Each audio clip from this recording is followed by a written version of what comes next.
D'un congélateur sont extraits des membres et des têtes. Nous ne sommes pourtant pas chez Barbe Bleue, mais dans l'univers de Corneille.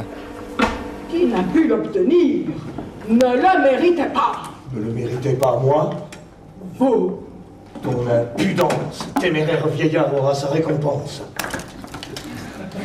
Chef, il prend ma vie après un tel affront.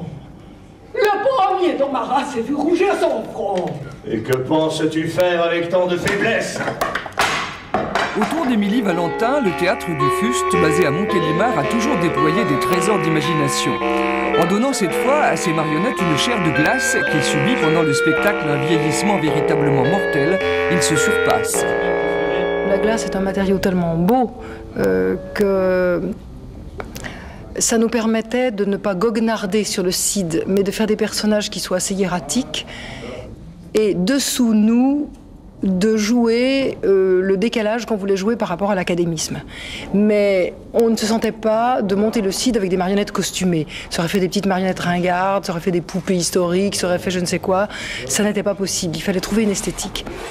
Mais à quel prix ? Dans la remorque de congélation qui suit la tournée, ici à Chambéry pour la semaine, les marionnettes passent 7h30 à moins 25 degrés dans leurs moules en latex traversés de drains pour installer les tiges de manipulation. Puis elles sont percées et vidées de l'eau qui reste pour obtenir des effets de transparence. Elles sont ensuite ébarbées des scories et replacées au congélateur en attendant le lever de rideau.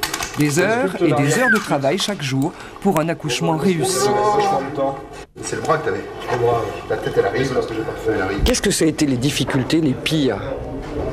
De trouver un lien pour les articulations de l'épaule, les articulations du coude, qui ne soit pas conducteur de chaleur et qui fasse que le membre moulé en glace ne fonde pas en premier et que la poupée reste quand même complète le plus longtemps possible. Nous maîtrisons l'épaisseur de glace et la coque de glace des corps des marionnettes. Mais quelquefois, nous aimons les avoir transparentes et quelquefois, nous sommes à la limite du risque et de l'accident, c'est-à-dire de la casse. Et elles sont différentes selon l'eau. C'est-à-dire que dans chaque ville où nous passons, la minéralité ou la composition de l'eau change l'aspect de la glace. C'est une surprise chaque jour. Pour les filages, des doublures en résine sont utilisées et pour cause. Quant au marionnettiste, son rapport au personnage devient évidemment différent.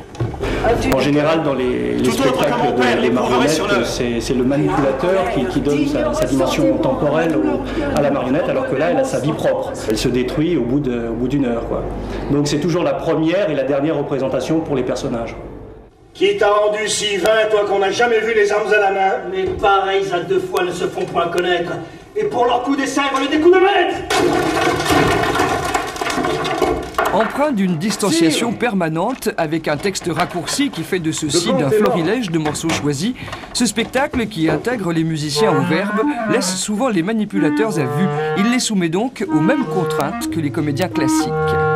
Je pense que pour ce spectacle, il y a effectivement un travail sur l'apparence qui a été fait, plus particulièrement. Ils savent aux dépens de leur plus digne tête combien votre présence assure vos conquêtes. Vous n'avez rien à craindre et rien à négliger.